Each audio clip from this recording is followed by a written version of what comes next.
Graphic ഡിസൈനിങ്ങിന് പറ്റിയിട്ടുള്ള best computer ഏതാണ് bro? Graphic ഡിസൈനിങ്ങിന് പറ്റിയിട്ടുള്ള ബെസ്റ്റ് ലാപ്ടോപ്പ് ഏതാണ്? ഈ ഒരു ചോദ്യം എൻ്റെ DM-ൽ കേട്ട് ഞാൻ മടുത്തു. അത്രയും പേരാണ് ഈ ഒരു ചോദ്യം ചോദിച്ചിട്ടുള്ളത് എന്നുള്ളതാണ്. സോ ഈ വീഡിയോയിൽ നമ്മൾ പറയാൻ പോകുന്നത് എങ്ങനെയുള്ള കമ്പ്യൂട്ടറാണ്, ഏത് കമ്പ്യൂട്ടർ എന്ന് ഞാൻ സ്പെസിഫിക് ആയിട്ട് പറയില്ല, അതിൻ്റെ കാരണം എന്താണെന്ന് ഞാൻ പറയാം. പക്ഷേ ഒരു കമ്പ്യൂട്ടർ, ഗ്രാഫിക് ഡിസൈനിങ്ങിന് വേണ്ടി ഒരു കമ്പ്യൂട്ടർ സെലക്ട് ചെയ്യുന്ന സമയത്ത് എന്തൊക്കെ കാര്യങ്ങൾ നിങ്ങൾ ശ്രദ്ധിക്കണം, എങ്ങനെയുള്ള കമ്പ്യൂട്ടറാണ് വാങ്ങിക്കേണ്ടത് എന്നുള്ളതിന് ഉത്തരം തീർച്ചയായിട്ടും നിങ്ങൾക്ക് ഈ വീഡിയോയിൽ നിന്ന് ലഭിക്കും. സോ വീഡിയോ ആദ്യം മുതൽ അവസാനം വരെ കാണുക. Let's get started.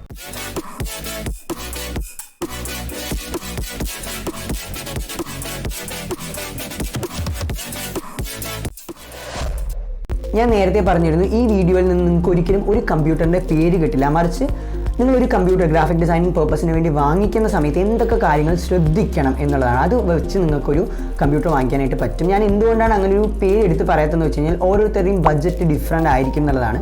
അതിന് വേണമെങ്കിൽ അങ്ങനെ കമ്പ്യൂട്ടർ ബേസ് ചെയ്തിട്ട് പേര് ബേസ് ചെയ്ത് ചെയ്യണമെന്നുണ്ടെങ്കിൽ നിങ്ങൾ കമൻറ്റ് ചെയ്താൽ മതി, നമുക്ക് അങ്ങനെ ഒരു വീഡിയോ തീർച്ചയായിട്ടും ചെയ്യാം. അപ്പോൾ ആദ്യമായിട്ടാണ് ഈ ചാനൽ കാണുന്നതെങ്കിൽ ഒന്ന് തീർച്ചയായിട്ടും സബ്സ്ക്രൈബ് ചെയ്യാം. അപ്പം ഫ്രണ്ട്സിനൊക്കെ ഒന്ന് ഷെയർ ചെയ്ത് കൊടുക്കാം. നമുക്ക് വൈകിക്കാതെ വീഡിയോയിലേക്ക് കിടക്കാം. എന്തൊക്കെ സ്പെസിഫിക്കേഷൻസ് വേണം എന്നുള്ളതാണ് ഞാൻ ആദ്യമായിട്ട് പറയുന്നത്. അതിന് മുൻപ് ആദ്യത്തെ ഫാക്ടർ എന്നുള്ളത് ബഡ്ജറ്റ് തന്നെയാണ്. അപ്പോൾ ഞാൻ പറയുന്നത് ഇപ്പോൾ 1 ലക്ഷത്തിന് മുകളിലുള്ള കമ്പ്യൂട്ടർ ആയിരിക്കും, ചിലപ്പോൾ ലാപ്ടോപ്പ് ആയിരിക്കും. പക്ഷേ നിങ്ങൾക്ക് ആവശ്യമുള്ളതെന്ന് പറഞ്ഞു കഴിഞ്ഞാൽ 50,000-ൽ താഴെയായിരിക്കും, അല്ലെങ്കിൽ 80,000-ൽ താഴെയായിരിക്കും. ഞാൻ 30,000-ൽ താഴെ പറഞ്ഞാൽ ചിലപ്പോൾ നിങ്ങൾക്ക് വേണ്ടത് 50,000-ന് മുകളിലായിരിക്കും. രണ്ടാമത്തെ നിങ്ങൾ ശ്രദ്ധിക്കേണ്ട കാര്യം എന്ന് പറഞ്ഞാൽ റാം ആണ്. റാം എന്ന് പറയുന്നത് വളരെ ഇമ്പോർട്ടൻ്റ് ആണ്. ആദ്യം തന്നെ മനസ്സിലാക്കുക, റാം കൂടുതൽ ആണെങ്കിൽ നിങ്ങൾക്ക് മൾട്ടി ടാസ്കിങ് ചെയ്യാനായിട്ട് പറ്റും. നിങ്ങളിപ്പോൾ നിങ്ങളുടെ ലാപ്ടോപ്പ്, ഞാൻ ലാപ്ടോപ്പ് എന്നുള്ള രീതിയിൽ പറയാം, ലാപ്ടോപ്പ് എന്ന് പറയുന്നത് ഒറ്റ കാര്യത്തിന് വേണ്ടി ഗ്രാഫിക് ഡിസൈനിങ്ങിന് മാത്രമാണ് ഉപയോഗിക്കുന്നത് എന്നുണ്ടെങ്കിൽ നിങ്ങൾക്ക് കുറവ് റാം മതി. പക്ഷേ നിങ്ങളത് ഇപ്പോൾ ഗെയിമിങ്ങിന്, അതുപോലെ തന്നെ എന്താ പറയുക, വീഡിയോ എഡിറ്റിംഗ് ഇങ്ങനെയുള്ള കാര്യത്തിനൊക്കെ വേണ്ടി യൂസ് ചെയ്യുന്നുണ്ടെങ്കിൽ തീർച്ചയായിട്ടും നിങ്ങളുടെ റാം കൂടുതലായിരിക്കണം. അതുകൊണ്ട് തന്നെ മിനിമം 8 GB റാം എങ്കിലും ഉള്ള ഒരു സിസ്റ്റം വാങ്ങിക്കാനായിട്ട് ശ്രമിക്കുക. അതിൽ കുറയരുത്. മിനിമം 8 GB ആണ് പറയുന്നത്. 16 GB ആണെങ്കിൽ അത്രയും നല്ലത്. പക്ഷേ ഞാൻ പറഞ്ഞില്ലേ, ബഡ്ജറ്റ് എന്ന് പറയുന്ന ഒരു സാധനം അവിടെ നിൽക്കുന്നത് കൊണ്ട് തന്നെ 16 GB വില കൂടുതലാണ്. അപ്പം 8 GB എങ്കിലും മിനിമം, അത് അത്യാവശ്യം കുഴപ്പമില്ലാത്തൊരു ലാപ്ടോപ്പ് ആയിരിക്കും എന്നുള്ളതാണ്. അപ്പോൾ 8 GB ആണ് റാമിനെ കുറിച്ച് പറയാനായിട്ടുള്ളത്. രാം കൂടിക്കഴിഞ്ഞാൽ നിങ്ങൾക്ക് മ്യൂസിക് കേൾക്കാനായിട്ട് പറ്റും, പ്രീമിയർ പ്രോ ഓപ്പൺ ചെയ്ത് വെക്കാനായിട്ട് പറ്റും, ഫോട്ടോഷോപ്പ്, ഇല്ലസ്ട്രേറ്റർ, അങ്ങനെ പല മൾട്ടി ടാബുകൾ ഓപ്പൺ ചെയ്ത് വെക്കാനായിട്ട് സാധിക്കും. അപ്പോൾ ഒന്നും അത് നിങ്ങളുടെ കമ്പ്യൂട്ടറിൻ്റെ സ്പീഡിനെ അഫക്റ്റ് ചെയ്യില്ല എന്നുള്ളതാണ്. അപ്പോൾ അതുകൊണ്ടാണ് റാം കൂടുതൽ വേണം എന്ന് പറയുന്നത്. നെക്സ്റ്റ് പറയാനുള്ളത് പ്രോസസ്സറിനെ കുറിച്ചാണ്. നിങ്ങൾക്കറിയാം 3 പ്രോസസ്സറുകളാണുള്ളത്, i3, i5 ആൻഡ് i7 എന്നുള്ളതാണ്.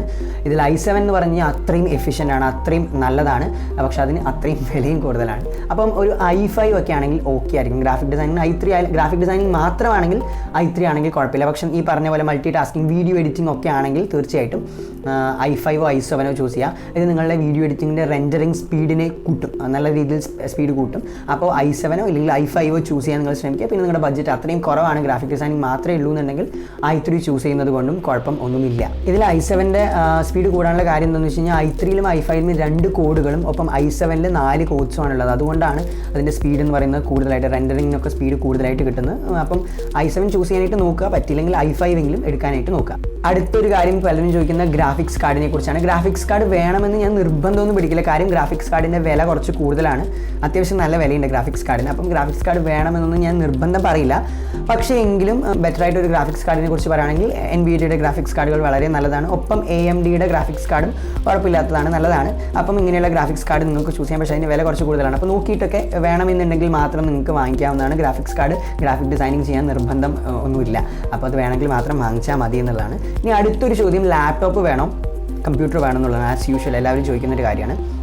ഞാൻ പേഴ്സണലി യൂസ് ചെയ്യുന്നത് ലാപ്ടോപ്പാണ്. അതിന് കാരണം എന്ന് വെച്ച് കഴിഞ്ഞാൽ എനിക്ക് മൂവ് ചെയ്യണം, ഞാൻ ഇരിക്കുന്ന സ്ഥലങ്ങളിൽ നിന്ന് മൂവ് ചെയ്യണം, എനിക്ക് വേറെ പല സ്ഥലങ്ങളിലേക്ക് കൊണ്ടുപോകേണ്ട ആവശ്യമുണ്ട്. അപ്പോൾ ഇങ്ങനെയൊക്കെ വരുന്ന സമയത്ത് എനിക്ക് ലാപ്ടോപ്പാണ് കംഫർട്ടബിൾ. പക്ഷേ നിങ്ങൾ എവിടേക്കും മൂവ് ചെയ്യുന്നില്ല, നിങ്ങൾ ഇരുന്ന സ്ഥലത്ത് തന്നെ ഇരുന്ന് വർക്ക് ചെയ്യുന്ന ആളാണെങ്കിൽ ഉറപ്പായിട്ടും ഡെസ്ക്ടോപ്പ് തന്നെയാണ് നല്ലത്, കമ്പ്യൂട്ടർ തന്നെയാണ് നല്ലത്. അതിനുള്ള കാര്യം എന്താണെന്ന് വെച്ച് കഴിഞ്ഞാൽ ലാപ്ടോപ്പിനെ കമ്പയർ ചെയ്ത് നോക്കുമ്പോൾ ഡെസ്ക്ടോപ്പിന് എഫിഷ്യൻസി കൂടുതലാണ്, അത് കുറച്ചുകൂടെ നന്നായിട്ട് വർക്ക് ചെയ്യും. പക്ഷേ ലാപ്ടോപ്പ് ഈ പറയുന്ന മൂവ്മെൻറ്റ് കാര്യങ്ങളൊക്കെ വരുന്ന സമയത്ത് നമുക്ക് പല സ്ഥലത്ത് കൊണ്ടുപോകേണ്ടിയൊക്കെ വരുന്നു. അതുകൊണ്ടാണ് ഞാൻ ലാപ്ടോപ്പ് പേഴ്സണലി യൂസ് ചെയ്യുന്നത്. പിന്നെ ഒരു കാര്യം, ലാപ്ടോപ്പ് ഞാൻ യൂസ് ചെയ്യാൻ പവർ കട്ട്, കറണ്ട് പോകുന്ന സമയത്ത് പെട്ടെന്ന് വർക്ക് ഷട്ട് ഡൗൺ ആയി പോകും, അങ്ങനത്തെ ബുദ്ധിമുട്ടുകളൊക്കെ വരും. അപ്പോൾ അതൊക്കെ ഒഴിവാക്കാൻ വേണ്ടിയിട്ടും കൂടിയാണ് ഞാൻ പേഴ്സണലി ലാപ്ടോപ്പാണ് സജസ്റ്റ് ചെയ്യുക. പക്ഷേ നിങ്ങൾക്ക് മൂവ്മെൻ്റ് ഒന്നും ഇല്ല, മൊബിലിറ്റി ഇല്ല, അവിടെ തന്നെ ഇരിക്കുകയാണെന്നുണ്ടെങ്കിൽ ഏറ്റവും നല്ലത് ഈ പറയുന്ന പോലെ പേഴ്സണൽ ഡെസ്ക്ടോപ്പുകളാണെന്ന് മനസ്സിലാക്കുക. അപ്പോൾ ഇത് നിങ്ങളുടെ പ്രയോറിറ്റിക്ക് അനുസരിച്ച് നിങ്ങൾക്ക് ചൂസ് ചെയ്യാം. ഇനി അടുത്തൊരു കാര്യം ശ്രദ്ധിക്കേണ്ടത് കളർ കാലിബ്രേഷൻ ആണ്. ഒരു ഗ്രാഫിക് ഡിസൈനർ അല്ലെങ്കിൽ വീഡിയോ എഡിറ്റർ എന്നൊക്കെ സംബന്ധിച്ച് നോക്കുമ്പോൾ നമുക്ക് തീർച്ചയായിട്ടും കളേഴ്സ് കറക്റ്റായിട്ട് RGB RGB കളേഴ്സ് എങ്ങനെയാണോ അത് കറക്റ്റായിട്ട് അതേ രീതിയിൽ തന്നെ ഒറിജിനൽ കളർ എങ്ങനെയാണോ അതുപോലെ തന്നെ നമുക്ക് കാണണം. പല ക്വാളിറ്റി കുറഞ്ഞ അല്ലെങ്കിൽ പൈസ കുറഞ്ഞിട്ടുള്ള ലാപ്ടോപ്പുകൾ നോക്കിയാൽ നിങ്ങൾക്ക് മനസ്സിലാവും, ഫോട്ടോഷോപ്പിലേക്ക് എഡിറ്റ് ചെയ്ത് അത് മൊബൈലിലേക്ക് മാറ്റി നോക്കുന്ന സമയത്ത് അവിടെ കണ്ട കളറേ ആയിരിക്കില്ല, അവിടെ കംപ്ലീറ്റ്ലി ഭയങ്കരമായിട്ട് റെഡിഷായി അങ്ങനെ പ്രശ്നങ്ങളൊക്കെ ഞാൻ ഫേസ് ചെയ്തിട്ടുണ്ട്. അപ്പം അത് കളർ കാലിബ്രേഷൻ അത്യാവശ്യം നല്ലതായിട്ടുള്ളൊരു സിസ്റ്റം വാങ്ങിക്കാനായിട്ട് ശ്രമിക്കുക. പക്ഷേ ഒരു ഫാക്ട് എന്താണെന്ന് വെച്ച് കഴിഞ്ഞാൽ മോണിറ്റർ നല്ലതാവുന്ന സമയത്ത്, മോണിറ്ററാണല്ലോ ഈ കളർ കാലിബ്രേഷൻ നമുക്ക് തരുന്നത്, മോണിറ്റർ നല്ലതാവുന്ന സമയത്ത് ആ സിസ്റ്റത്തിൻ്റെ പെർഫോമൻസ് കുറച്ച് കുറയും എന്നുള്ളതാണ്. അപ്പോൾ അതൊരു ഫാക്റ്റാണ്, അത് മനസ്സിലാക്കുക. അപ്പോൾ നിങ്ങൾക്ക് ചെയ്യാൻ പറ്റുന്ന ഒരു കാര്യം എന്ന് പറഞ്ഞാൽ അത്യാവശ്യം കുഴപ്പമില്ലാത്ത നല്ല പെർഫോമൻസ് ഉള്ളൊരു സാധനം വാങ്ങിക്കുക. എന്നിട്ട് പിന്നീട് നിങ്ങൾക്ക് പറ്റുന്ന സമയത്ത് മോണിറ്റർ അപ്ഗ്രേഡ് ചെയ്യുക, ഒരു മോണിറ്റർ എക്സ്ട്രാ വാങ്ങി ഫിറ്റ് ചെയ്യുക എന്നുള്ളതാണ്. അത് പെട്ടെന്നൊന്നും നടക്കുന്ന കാര്യമായിരിക്കില്ല, പക്ഷേ പറ്റുമ്പോൾ അത് ചെയ്യുക, നല്ലൊരു മോണിറ്റർ വാങ്ങിക്കുക എന്നുള്ളതാണ്. അപ്പം അത് ബാലൻസായി ചെയ്യാനായിട്ട് പറ്റും. ഒരു നല്ല വർക്ക് സ്പേസ് ക്രിയേറ്റ് ചെയ്ത് കഴിഞ്ഞാൽ ഈ ഒരു പ്രശ്നം സോൾവ് ചെയ്യാൻ നിങ്ങൾക്ക് പറ്റും.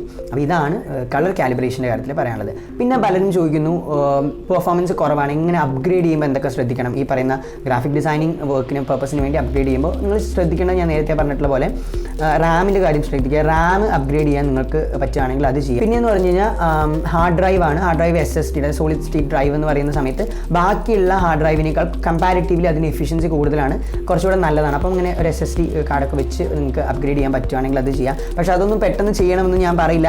ആൻഡ് നിങ്ങൾ ഒരിക്കലും ഒരുപാട് പൈസ ഈ സാധനത്തിലേക്ക് ഇൻവെസ്റ്റ് ചെയ്യരുത്. ഞാൻ എൻ്റെ പേഴ്സണൽ അഭിപ്രായത്തിൽ നിന്ന് പറയാണ്.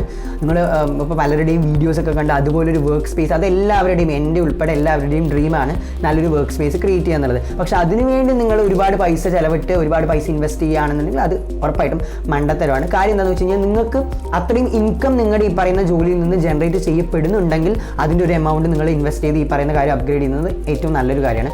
അല്ലാതെ ആദ്യം തന്നെ ഇത്രയും സാധനങ്ങൾ ഇൻവെസ്റ്റ് ചെയ്യുകയാണെന്നുണ്ടെങ്കിൽ അത് ഉറപ്പായിട്ടും മണ്ടത്തരം തന്നെയാണ്. അതിന് വേറെ പേരൊന്നും വിളിക്കാൻ പറ്റില്ല. പിന്നെ നിങ്ങളിൽ അത്രയും കാശുള്ള ആൾക്കാരാണെങ്കിൽ, പൈസയുള്ള ആൾക്കാരാണെങ്കിൽ ഞാനൊന്നും പറയില്ല. പക്ഷേ അല്ല എന്നുണ്ടെങ്കിൽ നിങ്ങൾക്ക് ആകെ ഒരു ലാപ്ടോപ്പിൻ്റെ ആവശ്യം മാത്രമേ ഉള്ളൂ സത്യം പറഞ്ഞാൽ ഒരു ഗ്രാഫിക് ഡിസൈനറായിട്ട് വർക്ക് ചെയ്യാൻ എന്നുള്ളത്.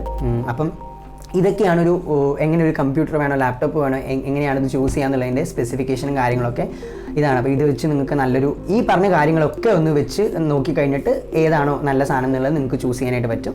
ഒന്ന് നല്ല രീതിയിലൊന്ന് സർഫ് ചെയ്യുക, ഇൻ്റർനെറ്റ് ഒന്ന് സർഫ് ചെയ്ത് കഴിഞ്ഞാൽ നിങ്ങൾക്ക് നല്ലൊരു പേഴ്സണൽ കമ്പ്യൂട്ടറോ അല്ലെങ്കിൽ ലാപ്ടോപ്പോ ഒക്കെ കിട്ടും എന്നുള്ളതാണ്. സോ ഈ വീഡിയോ നിങ്ങൾക്ക് ഇഷ്ടപ്പെട്ടു എന്ന് വിചാരിക്കുന്നു. ഇഷ്ടപ്പെട്ടെങ്കിൽ തീർച്ചയായിട്ടും ഇത് ലൈക്ക് അടിക്കുക, ഷെയർ ചെയ്യുക ആൻഡ് ചാനൽ സബ്സ്ക്രൈബ് ചെയ്യുക. അപ്പോൾ അടുത്ത വീഡിയോയിൽ കാണുന്നവരെയും ബൈ.